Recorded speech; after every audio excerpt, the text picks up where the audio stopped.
ഇറാനിലും ഇസ്രായേലിലും ഉണ്ടായ സംഘർഷത്തെ തുടർന്ന് നമ്മൾ തുടങ്ങിയ ഓപ്പറേഷൻ സിന്ധു ഇപ്പോൾ താൽക്കാലികമായി നിർത്തിയിട്ടുണ്ട് എന്നാണ് അറിയാൻ കഴിയുന്നത്.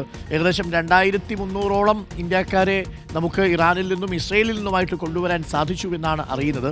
നമ്മളുടെ പശ്ചിമേഷ്യയിലേക്കുള്ള വ്യോമഗതാഗതമൊക്കെ താറുമാറായെങ്കിലും ഇപ്പോൾ ആശ്വാസത്തിൻ്റെ ഒരു നിമിഷമാണെന്ന് തോന്നുന്നു. ഇനി ഓപ്പറേഷൻ സിന്ധുവുമായി മുന്നോട്ട് പോകേണ്ടതില്ല എന്ന് തീരുമാനിച്ചു ഔദ്യോഗികമായി. P S Sunil. Arun good morning. ഏതായാലും ഇന്ത്യയെ സംബന്ധിച്ച് വളരെ ആശ്വാസകരമായ ഒരു തീരുമാനം തന്നെയാണ് ഇസ്രായേലും ഇറാനും ഇപ്പോൾ വെടിനിർത്തൽ ധാരണയിലേക്ക് വന്ന സാഹചര്യത്തിൽ ഉണ്ടാകുന്നത്. ഏതായാലും അരുൺ ചൂണ്ടിക്കാണിച്ചതുപോലെ തന്നെ വലിയ ആശങ്കയിൽ വലിയ രക്ഷാദൗത്യത്തിലൊക്കെ തന്നെയായിരുന്നു ഇന്ത്യ. ഓപ്പറേഷൻ സിന്ധു പ്രഖ്യാപിച്ച് ആദ്യം ഇറാനിൽ നിന്നായിരുന്നു രക്ഷാദൗത്യം തുടങ്ങിയത്.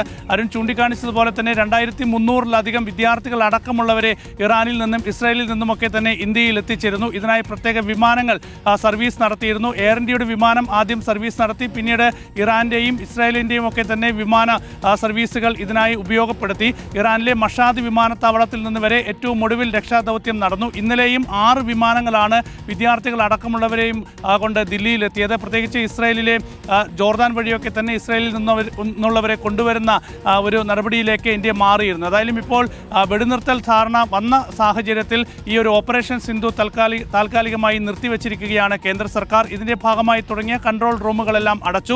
നിലവിൽ ഈ ടെല്ലവീവിൽ നിന്നും അതുപോലെ ടെല്ലവീവ് അടക്കമുള്ള സ്ഥലങ്ങളിൽ നിന്ന് ഈ ഒരു രക്ഷാദൗത്യത്തിൻ്റെ ഭാഗമായി ജോർദാനിലേക്കൊക്കെ തന്നെ നീങ്ങിയവരെ തിരിച്ച് എവിടെ നിന്നാണോ അവർ വന്നത് ആ ഭാഗങ്ങളിലേക്ക് കൊണ്ടെത്തിക്കാനുള്ള നടപടികൾ കൂടി ഇപ്പോൾ കേന്ദ്ര സർക്കാർ സ്വീകരിച്ചിട്ടുണ്ട്. ഏതായാലും ഇനി അത്യാവശ്യമായി ഈ രാജ്യങ്ങളിൽ നിന്ന് മടങ്ങേണ്ടതില്ല എന്ന് എല്ലാവർക്കും നിർദ്ദേശം നൽകിയിട്ടുണ്ട്. ഏതായാലും ഈ 2 രാജ്യങ്ങളിലും സമാധാനം നിലവിൽ വന്നത് തീർച്ചയായും ഇന്ത്യയെ സംബന്ധിച്ച് വലിയ ആശ്വാസമാണ്.